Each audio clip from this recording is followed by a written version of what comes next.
different teams have different OKRs or different things that work.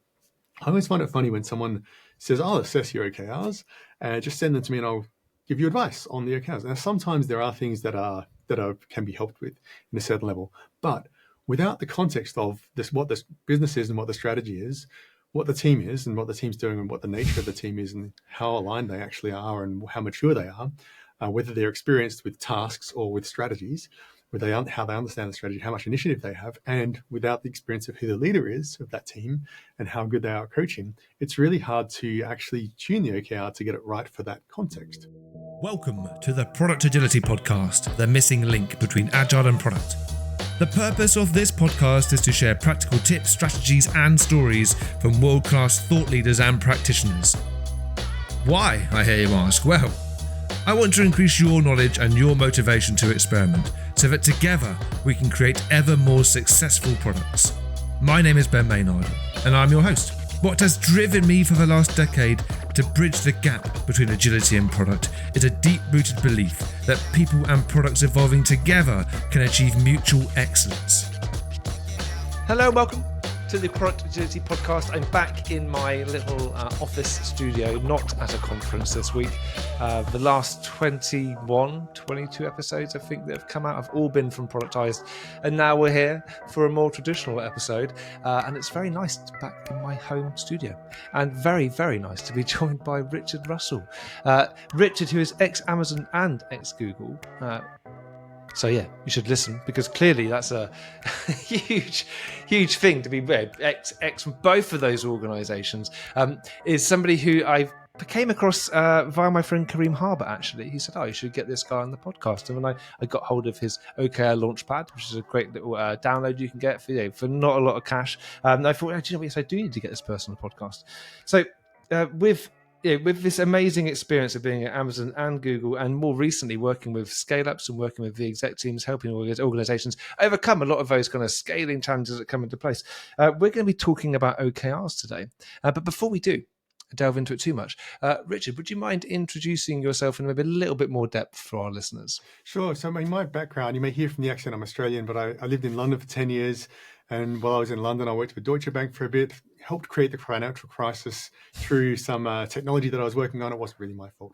And then I went to Google for 6 years, was at Google, did a whole lot of stuff on advertising with big advertisers like AdSense stuff. And then public transport on maps and Google Checkout, which is the precursor to Wallet, and a bunch of stuff with advertisers. A couple of startups, and then came to Luxembourg, where I live now. And I worked for Amazon for a couple of years, where I helped Amazon DE have multiple languages and various other associated projects with a team of about 100 people. Since then, I've been about 8 years independent, and I've been working, as you said, mostly with scale-ups. So businesses, usually they've got some seed funding, not always, but at least some seed funding through to sometimes Series C, D, and even E.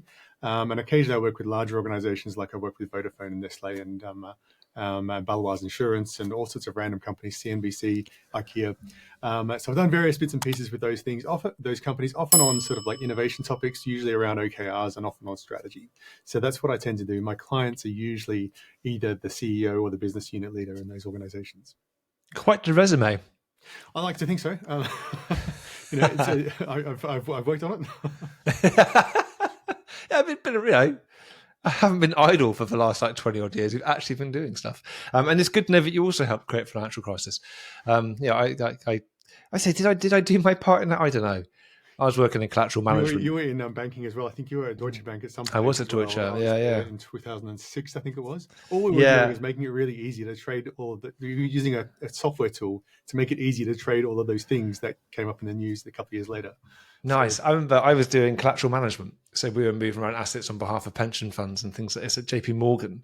And I like to think that I was kind of doing my bit to protect the pensions, but I'm sure I had some part in the financial crisis. I don't know. But then I spent a good most of my career working for failing banks. It wasn't Deutsche Bank. It was all the traders and the and so on. I was just, at the time, I was pretty much just a minion. So mate, I'm pretty sure you'd either be like, I say you wouldn't be in prison because not many people went to prison for the financial crash, but I'm pretty sure you'd be coming on my podcast if you were responsible for it. Yeah. I'm pretty sure you'd be retired on an island somewhere, selling yourself. Fortunately or unfortunately not.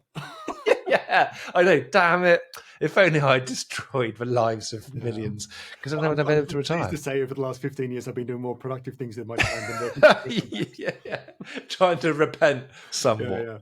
Yeah. But no, it's really fascinating because we're here to talk about OKRs, and you're also kind of ex-Google. And I think one of the ways in which lots of people found out about OKRs, and probably part of the reason why they became so damn popular, was because Google, released lots of information around this. I think it was part of their rework agenda, wasn't it? Which is going back, God, that's a long time ago now. And also there was a book written about it as well. John Doe. Yeah, exactly. And I just really interested to hear, like, how different was your experience of OKRs at Google in comparison to what was publicized? Yeah, so I think it's interesting. A lot of the stuff that comes out of Google is kind of like, hey, Google's really magical. It's like the chocolate factory, and we should all copy exactly what they do. My experience, I'm just going to tell you my experience with OKRs at Google. I joined Google as an individual contributor, and the HR team, or the HR, Claire, was onboarding us and sort of going through all the different things, how to do your holidays and expenses and all that sort of stuff. And then she introduced OKRs and sort of said, we have this goal setting system. It's a bit different. We think it's a bit special. Here it is. And I remember thinking, so, okay, you've got goals in some sort of structure with some headings. Well done. It doesn't seem that exciting to me, but I'm glad you've got goals. That's good. So Congratulations. I was fairly cynical at the time, and I still maintain some level of cynicism. But when I saw this, I was like, okay, that's great, cool. Got on with life, got on with work at Google, and we learned a whole lot of stuff. Now, what was really interesting is as I onboarded to my team, I was talking to people about, what are we trying to achieve here, and what do I need to know, what do I need to learn? Everyone is using kind of the same words about what we're trying to do and how we measure success and what metrics we're trying to move. And we talked about the same metrics. And my experience in previous organizations like Deutsche Bank and some of the smaller businesses and the governments department that I've been in before was that whenever you talk to someone, especially as a new person, you get 15 different views on everything. And then you have to sort of piece it together and figure out what's really important. And everyone's focused on the minutiae, like the details of what they're doing. And what was interesting about Google is that everyone sort of had this good understanding of what are we actually trying to achieve and how do we measure success and why this and not that. And what are we doing now as opposed to last quarter or the quarter before? And when I left, one of the reasons I became a manager there as well. I started to use them in that role. But as I left, I sort of figured out what's going on here. Part of this is about just the management style and management technique and how people manage.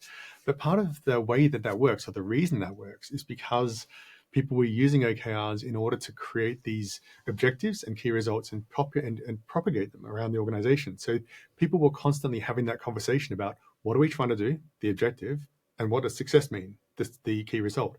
And so that was a really useful realization, a really helpful realization that conscious effort to really define good was there, because we do this every quarter and every group would do this kind of thing. Now, that was my experience of it, and that was like where I learned the value of it. What I found to be less useful about this, the way that Google does things that I don't recommend to people, is certainly at the time, everybody, every single team, every individual, every manager had a set of OKRs. And so every manager would have their OKRs, and then their team would have a team OKRs, and then individuals would have individual OKRs, and then you'd be working on a product and there'd be product OKRs, and be working with a commercial team and they'd have commercial OKRs. And it was just like this massive, just like so many OKRs everywhere. And so what the effect of that was a couple of things. One is that we'd spend a lot of time setting OKRs. And the second thing was that we'd when you were trying to figure out what to do, you'd have to look at your OKRs, your manager's OKRs, their manager's OKRs, your division's OKRs, the company's OKRs, the product area's OKRs, your product's OKRs, the commercial team's OKRs, the engineering. And it's like, I have like 45 objectives and that I can visit, see and interact with. And, that many times 5 key results. And it's now really confusing. And that's the opposite of what we're trying to achieve with the OKRs. So that's the thing that Google would do. And that was the thing that drove a lot of people crazy about OKRs at Google. It's just a bit too much. And that's what I advise people not to do now. I advise them to have as few OKRs in the organization as you can so that you can get the focus. So given your experience there, was your area, I'm assuming your area was successful? Like by some measure, but when it's successful in spite of all of that, or because of the OKRs. So here's the thing: when you say successful, I mean Google and that by nature, but we all know the story, and it's a very successful company. When I was there, I joined at about 3,000 people. When I left, it was 50,000 people. Revenue grew, similar sort of pace or faster. Profit grew like crazy. Every product would get a lot of traction. I mean, Google Maps, I was on Google Transit. We have transit everywhere now. And this is one of the things that I was doing. And so we were able to get that result. Now, why were we able to get that result? There's a number of reasons. One was because we had some great people. Another is because we had some great strategies and great products, great opportunities. Like, I mean, if you set up a great search engine and you put advertising on it at that time when there was no other good search engines around, you'll make a lot of money. And Google sort of like just sat on this money printing machine, and it was amazing. In a sense, it didn't matter what they do, they make a lot of money, right? And so quite a lot of things happened that had a lot of overhead. Like Google had this 20% time. It's kind of like people going in lots of different directions, lots of new ideas. Some of that's great. Some of it is just a lot of waste. And not every company can do that. And one of the things that I realized when I went to Amazon, I mean, Amazon's margins are much, much lower. They have massive growth rates, but in retail, the margins are like, single digit percentage as opposed to 40% at Google. And the discipline around what are we doing and the productivity was much, much, much higher. And so at Google, we had, because of that, there's a lot of overhead, a lot of waste, a lot of sort of like different directions, but we had great people. We had people focused on trying to answer that question of what are we trying to do and how good should it be? And we were pretty productive. So it's a bit hard to tell in some sense because there's so much going on there. You can't just look at that and go, they did OKRs. We'll copy the way that they did them and get the same results, because it doesn't work like that. So are you saying, and this is kind of a little bit, to coin a phrase, blasphemous? Obviously, I'm saying that tongue in cheek. I'm using the word blasphemous because Radhika on our previous episode, she talks about being blasphemous around OKRs. Yeah. But are you saying that OKRs aren't magic? They're totally not magic. I mean, a lot of people. But why? Why, Richard? This makes no sense to me. Surely, I've made a career from selling magical OKRs that are going to come in and fix everything and make everyone just as successful as Google, whether they've got a good product or not. So I think there's a lot of and I'm not present company excluded. There's a lot of OKRs a lot of consultants or people doing the OKR side of business who love to complicate it, and they complicate it because as a consultant, you make more money selling something complicated than selling something simple. How do they complicate it?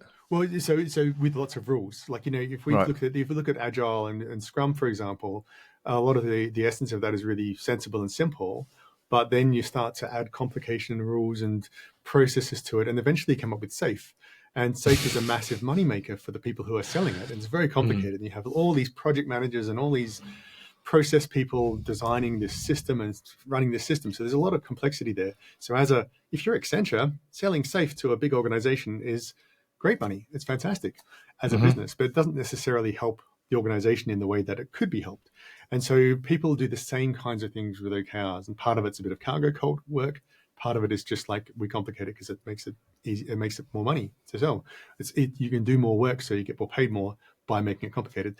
So that's one of the things that goes on here. The other thing is that I think there's a lot of people who have a couple of misconceptions, and one of the misconceptions is we'll use OKRs as a proxy or as a replacement for management. We'll automate our management with OKRs. If we set the right objectives and the right key results, then magic will happen. And it's very tempting to sort of go in this hands-off sort of style and say, I want to set really concrete objectives, clear targets that are sort of like, here is what I wanted to do, and here's how I'm going to measure you. And if you don't do that, then you have a low performance review or whatever it is. And so then I'll just magically get the results. But the nature of the case is that most of the work that we do especially in startups, product companies, any more sophisticated organization is ambiguous. And you require a lot of context and a lot of other work that is not OKRs. Like OKRs help you set the framework for management, help you set up those conversations about what are we doing and how good is it and how do we know it's good and is this the right thing to do to get that result and that kind of thing. But that active management is really, really important to get it done. And then the third thing I think is also that people use OKRs as if it's a strategy tool, but it's not.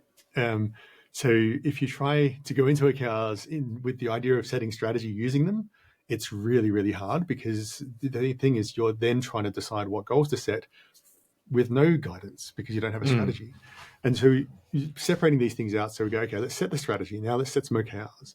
Let's use the OKRs in our management processes with people, with context and with coaching and so on to guide results, and then let's assess the results against their expectations of those people. Separate topics, right? That's really the way that we should be using this, and the way it works.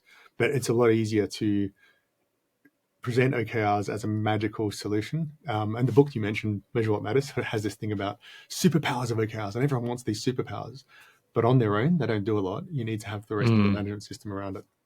Yeah, it's funny. I think I've seen, I know some of it comes from Measure What Matters, some of it comes from other well-known, known authors and things. And I look at some of the ways that people go about and create OKRs and the number of OKRs they want to create. And I look at what they're doing. I think you've just kind of overcomplicated this a little bit. Because it really seems like so much hand-holding is required to get people to come up with something, especially if it's a first pass. They've never done it before. Yeah, and they make it so complicated and kind of give this illusion of it being so difficult and using all these words. When actually, do you know what? If you have got a clear strategy and people do know what they're supposed to do, then actually coming up with something isn't that hard. Sure, it's not going to be maybe the most lovely, polished, like well-worded thing, but do you know what? Like, that comes from practice. Yeah. And so I really, what you said about the overcomplicatedness of it, or the desire to have five objectives with 5 key results as a standard and have that cascade through the organization, then that does create a huge opportunity for people to make money. Yeah, exactly. Because the more problems exist with this, the more people need consultants to help them solve those problems. But actually, the real solution is to do fewer OKRs, right? It's one of the solutions, and the rest of it is like, let's do some more management, let's do some actual management, let's do some strategy and so on. I always find if people struggle to set OKRs, it's usually for 2 reasons. One is, or sometimes 3 reasons. One is because the strategy is unclear. One is because the organization doesn't match what you need to do, and it's just not fit for purpose, and people have the wrong kind of unclear roles. And the other one is that people don't understand how to measure success and what metrics are at all. And this is one of the areas where there's a lot of rules around OKRs, and it's one of the areas where I think it's really necessary to be very flexible about what works and what doesn't work, but also just to have a gut feeling or an insight into how do we actually define success? Good. How do we define success? Like, what is the meaning of success here, and how do we track this? And really understanding the detail of the work that's going on, so that you can come up with a good metric. Bear with me on this for a second, whilst I indulge myself, and tell me if this makes any sense. Sure. Something's came around my head for I don't know, a good year or so, I think. And at the moment, it's kind of really in the forefront of my mind, which is when you're working to create OKRs with a collection of people, and I use those kind of selection of words quite specifically. And that collection of people, writing an OKR, creating an OKR is kind of like them having a baby. And all babies are unique to the people that create them. I won't go into any more detail than that, but I hope that's clear enough. I've got 3 of them, and they're all unique from each other. Exactly, yeah. Precisely. You're never going to create the same one twice, probably. Yeah. There's always going to be something, a different concoction like that happens for whatever reason. And so I think one thing that people don't understand, and this may be me not understanding it as well, is that each team creates an OKR which is very specific to them. And it is unique to them. And when you look at different types of collections of people and the OKRs that they create, you can almost see archetypes in the behaviors that come from those roles that those people are playing coming out in their OKR. So if you have a team that have been using Scrum, and the only thing to do is focus on what we're going to do every next 2 weeks. And when you say to them, what do you want to achieve for the next 3 months? They'll be like, we haven't ever had to think like that before. Yeah. And so that when you start maybe working through an OKR with them, some of the things they'll fall upon first are the types of things that maybe they would be talking about in the retrospective, because those are the problems that they're thinking of fixing, because those are the ones that they're used to. In the same way that there are then, you listed a few ways that OKRs maybe don't work. The one thing that I see is the difference between a team and a group. Yeah. Because when you have a team and they're working together all the time, and let's say they have got some of those powers to kind of think into the future, it comes together quite well, because they say, okay, great. As an entity, this is what we know what we want to achieve. We know why we exist. We know how we work together. We know how we argue together. And so coming up with something for us to achieve is quite easy. When it's a group and actually there is no shared goal, and day to day they don't work together, and yet they're asked to create an OKR, again, that provides a different challenge, because they've never had to come up with something together before, or they haven't Yeah. got those muscles and how they can work together to come up with something they can all agree upon. And so I'm not saying that OKRs in those particular situations are valuable. I think that actually some of the learning that comes out about using OKRs in those environments is more for the teams and the groups to reflect upon them and why they exist and what they're trying to do, rather than the OKR itself. I don't know if that makes any sense to you. There's a whole lot you've sort of covered there, which I think is a lot of it there's a lot of nuance and interestingness. One of the things that I've just riffing off the thing you said towards the end there about there being a group of people in a team. One of the things that I've found really useful about OKRs is because it's kind of like a thing that we want to do. We want to set OKRs, and then there are some rules or guidance to do this, and then we try and set them, and we have some challenges. What I like to do is use the OKRs to put the elephant, which is in the room, onto the table. So we go, okay, here's the problem. We've got this challenge here, and so often enough, the problem is exactly that thing. We have these people who are a collection of people, they're not necessarily a team. And this happens a lot at executive level, like the C team, the CEO and their reports, because often those people have come up through their functions and they see their first team as being their functional team, as opposed to the executive team. Their first loyalty is with their function and their mission in their function, as opposed to the mission of the company and the purpose of the company. So it's very hard for them to then, and often people, the natural thing to do when we're doing things, we often think about breaking things down. So we like to have an OKR for engineering and one for marketing and one for sales and all that sort of stuff. Whereas in reality, if you can pull this together as a company and really understand what the company need is, then that creates the need for collaboration. And that's quite hard for people to do, right? But it is actually where one of the benefits is, because if we're saying we want to have three objectives across the company and they should be cross-functional, as one of my guidelines, then that's one of the things that really they have to start thinking about company level problems and this broader thing, and then start working as a team. And then we often get into Patrick Lencioni 5 dysfunctions of a team sort of topics of like, where's the trust and what's the accountability and all that sort of stuff, and how do we actually get to make sure you're having the right conversations. But I use the OKRs and the rest of the sort of management system around it as a tool to make sure that they're having the right conversations and have this sort of almost like an external lever to make them have the conversations, sort of to guide them down that path. But then they start to form a team. And you said at the start as well, like different teams have different OKRs or different things that work.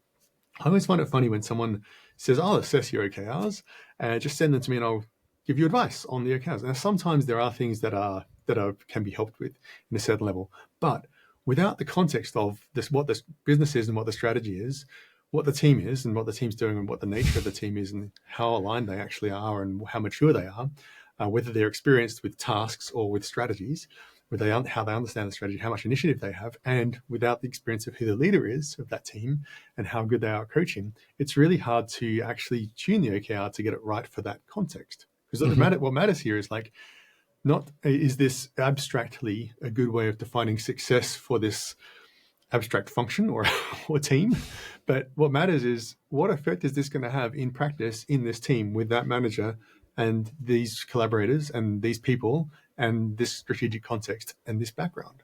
And I find that so many teams, they just, especially if even very senior teams can be focused on tasks so much, because we're a very project managing type society. We've had a lot of people done a lot of that kind of thing, and it's very hard for them to make that jump into outputs.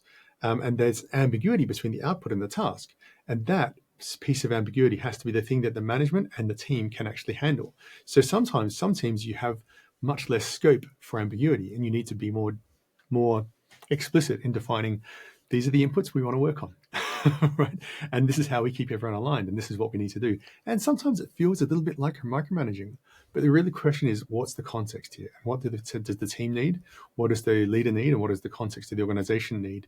And how much divergence can you have? Because the other extreme is this vague vision peddling, where it's kind of, we get this very, very high level output, but there's so many different paths to get there. We have 10 people in this team across the executive team, and now we have 15 different ways of doing it. And they're all going in different directions and not aligned enough. And if they don't have that maturity to be able to align and face up to those things, you have to be more constraining with them. And so this is what I'm getting at. Like some of these, I use the OKRs in order to highlight some of those gaps, but then also you use the way of setting OKRs or the way of talking about them. You tune them to the specifics of that situation, because what you're looking for is a way of expressing what we're trying to do and what good looks like in a way that helps me as a leader and the leadership team and the team get the best results.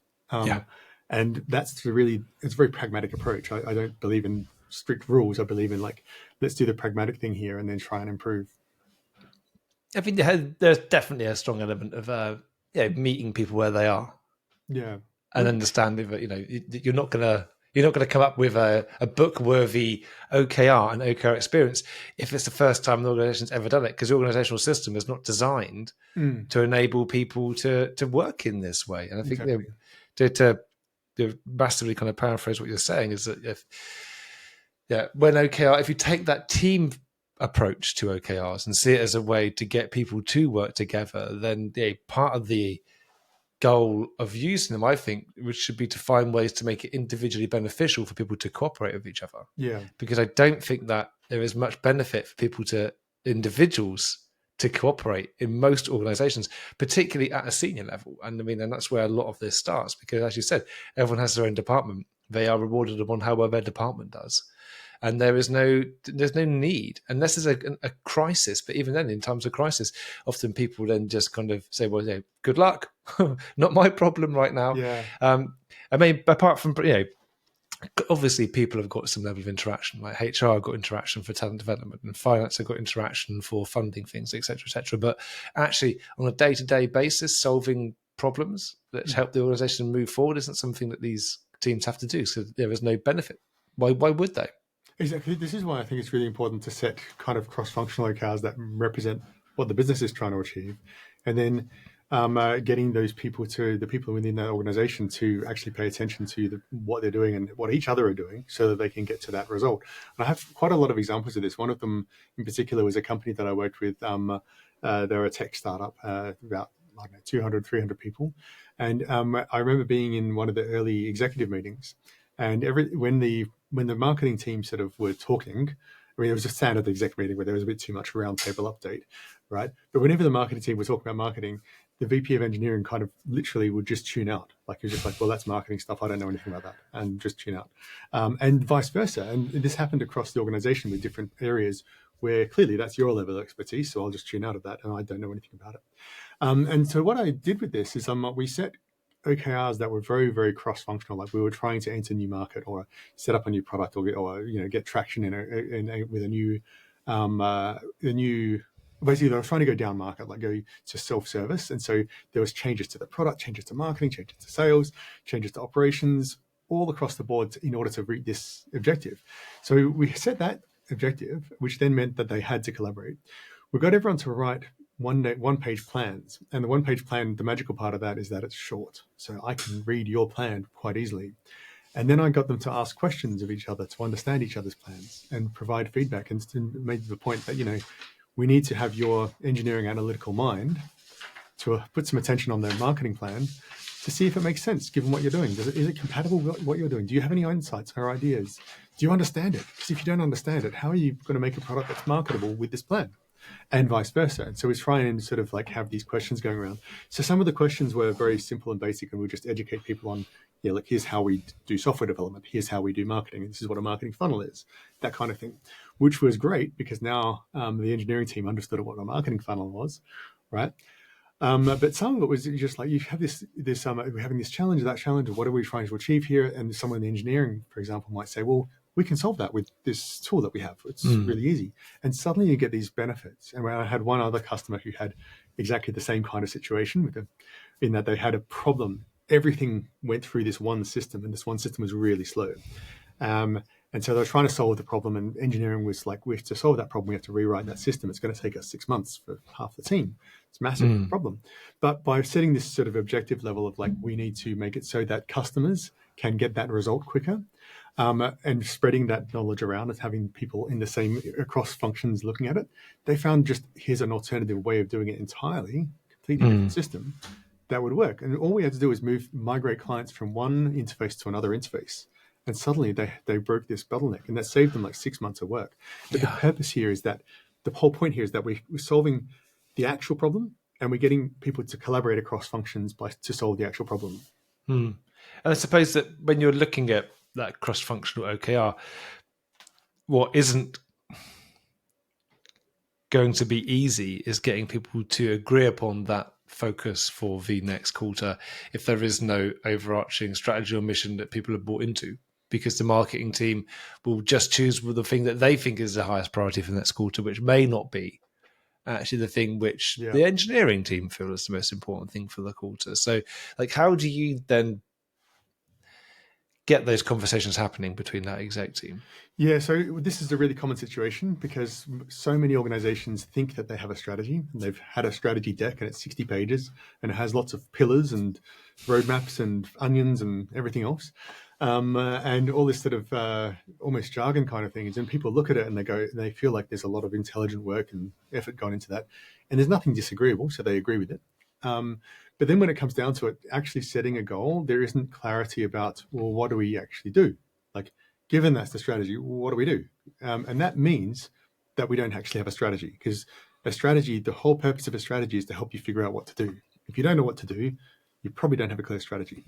So when I find organizations who really cannot align on a set of goals, which is very common, we go back to the strategy. And I have two main ways of doing this. One, my first way is the way where especially if they think they have a strategy, I just literally get them to align on, let's write it down. And I have a little method of doing that, my one-page strategy method. But basically, you write down the strategy, and I get them to talk about it. And then we discover this misalignment. And because we're setting OKRs at the start of the quarter, we can't just stop everyone, let's have a strategy retreat and sort this out over 3 weeks. It doesn't work.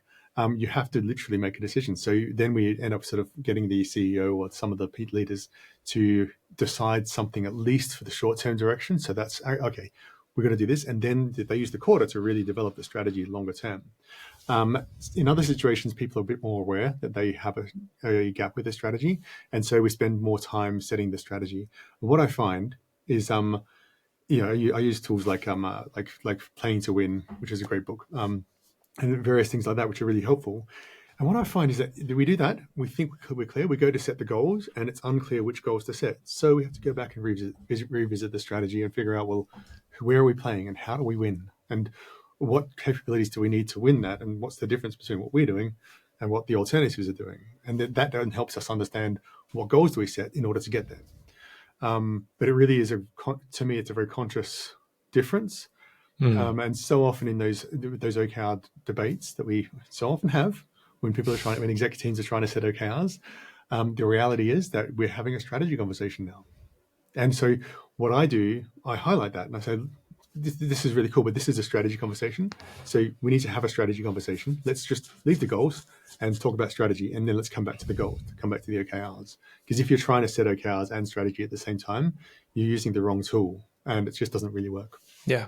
So what advice would you give to people who are perhaps working at a lower level in the organization, who don't have access to the exec team, and they are feeling that maybe there isn't a strategy, or maybe they know there isn't a strategy, they're not quite sure what on earth the organization is trying to achieve. So they're working with a team, they're trying to set an OKR, but they just can't really come up with anything meaningful. Like, what advice would you give them for trying to sleep better at night, or maybe even make a difference? So the way I think about this is that there's always some sense of strategy somewhere along the lines. There's some priorities that exist.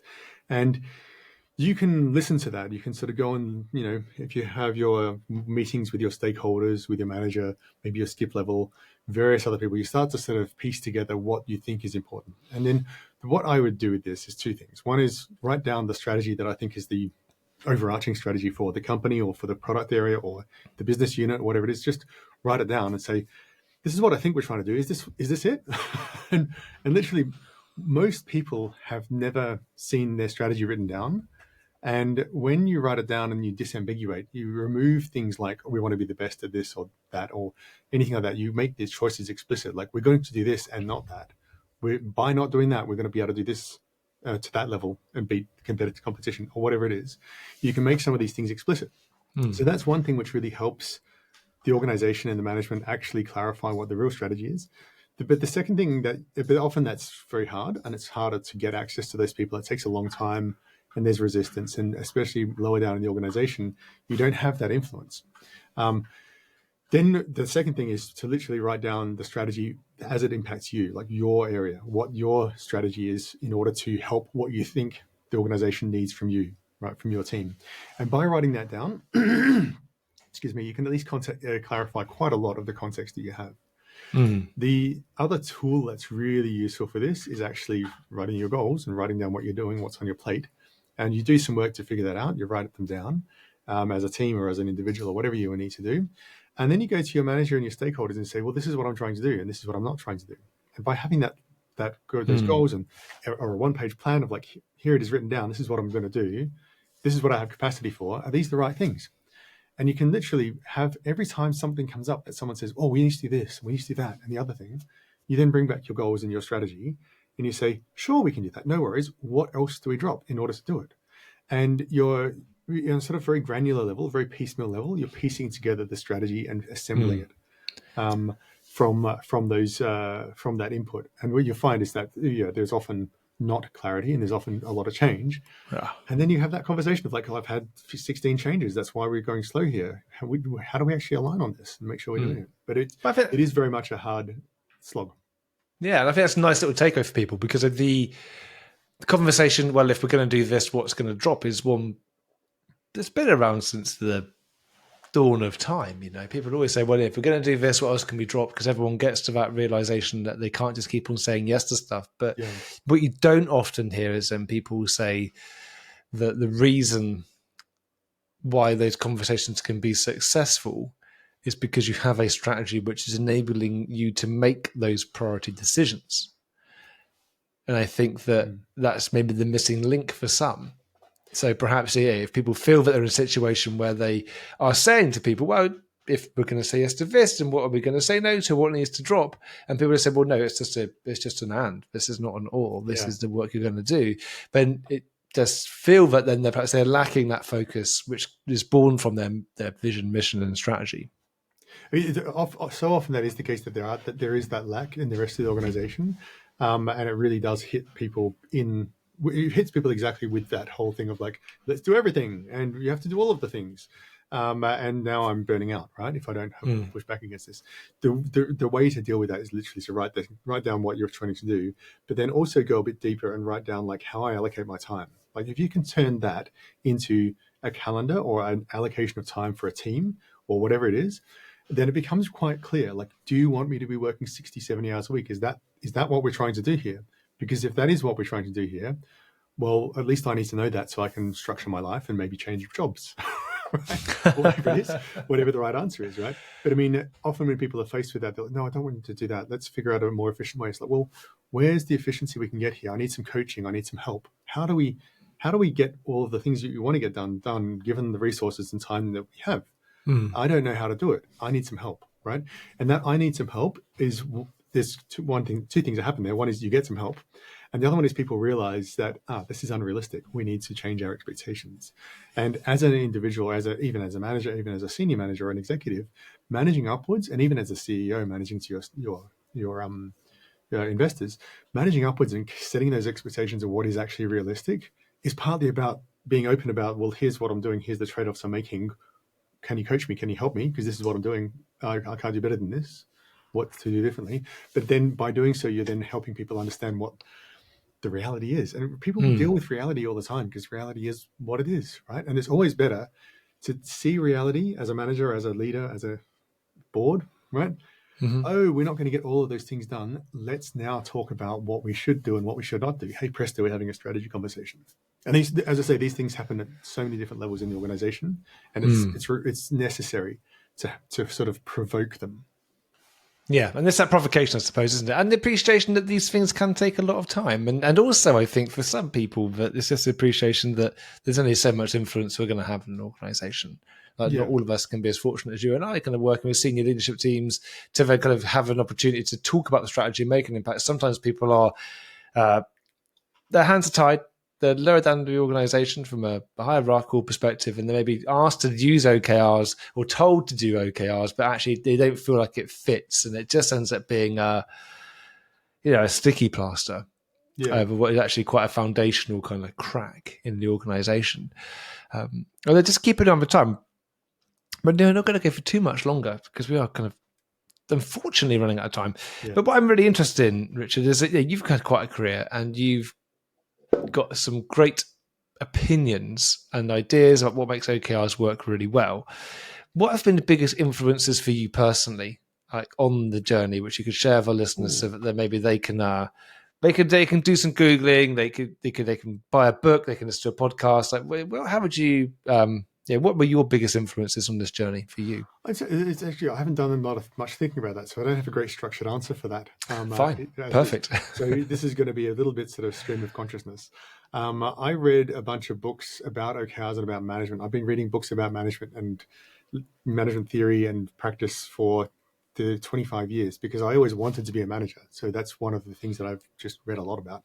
There's a few books here, like this one here, just there, which is Put Management is really good, right? This is by Andy Grove from Intel. Yeah. So I found that really useful. There's a few others there, like Systemology or Ben Lamourte's book on the OKR Field book, the OKR Field book, I think it's called. Christina Vodka's Radical Focus, tools, books like that. But there's also, if you go broader, I mean, the thing with any management technique and methodology or anything like this is that in many ways, people are the same as they always have been. Organizations are the same as they always have been. What we're trying to do is, it's different, but it's kind of the same what they always have been. We're always trying to create outputs. Reading books about strategy, books about management, books about execution, books about metrics, books about planning, you sort of piece together bits and pieces around this place. Now, when I think about this, putting a lot of this together, where the biggest influence was actually Amazon. And ironically, Amazon, at least the part that I was in, didn't use OKRs. Most of Amazon does not. Most of Amazon, there are parts that do, but most of it doesn't. And what I found really useful was that Google was kind of like, here's our OKRs and here's what good management is, and go. There's no other structure around this, right? Amazon is a very structured management context. And so there really is this thing of like, let's spend some time on strategy. Let's articulate the strategy through a document and write it down and read it. And we all read it and we all understand it. Let's gather data and analyze the data and see how that impacts our strategy. See what are the inputs? How do we understand the inputs? Let's write down our plan and figure out, does our plan actually help us deliver the goal? Should we change our plan? All these sorts of things, having them this sort of relatively structured way of doing it. Amazon's quite peculiar in the way that they do things, and they have lots of ways of doing things that I can't say work well for other people, other organizations, because they're very, very, very heavy duty documents, the way they like to write. But what you can take from that is there are methods. And my take on that is I sort of pull this together into a sort of framework, which is basically set the strategy, now set some goals, and now write some plans and go back and check if your goals are realistic and go back and check if your strategy is realistic. Now start doing the work, like, delegate actions, write them down, track them, all that sort of normal stuff that you do when you're specifying things, like delegate them to try and delegate a whole job worth of stuff as opposed to a whole lot of tasks to people that sort of deliver the plans. And then review the data, review the feedback, review anecdotes from customers, review what your stakeholders are saying about things, and compare it to your data and see where it is, and use that to then inform your strategy. And so that's sort of 5-piece, I call it the execution flywheel, or the management flywheel. It's basically, as you keep doing this, each one of these things feeds into the next. So your strategy helps you set your goals. Your goals help you write your plan. Your plan helps you actually delegate things. What you've done gives you data, right, to be able to review things. When you review things, you get a better understanding of the picture so you can improve your strategy. So you're going around that sort of cycle and always getting more momentum, but it also means you have a diagnostic because you can always go backwards. So if it's really hard to set goals, you go back and figure out what the strategy is.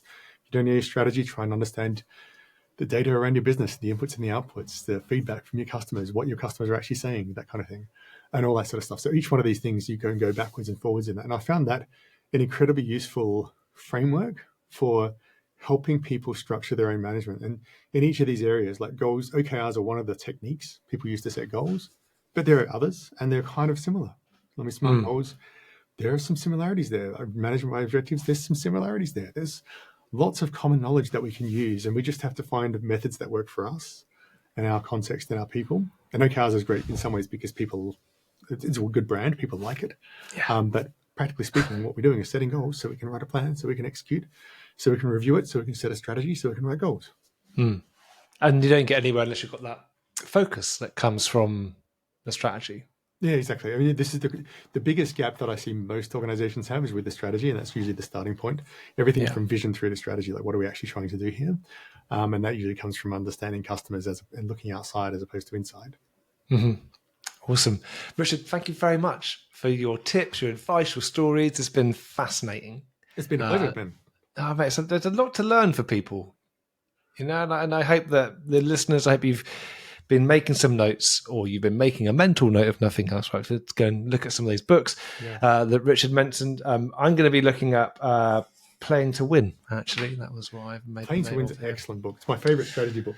I'll just show you it on the screen, just because it's this one here by Roger Martin.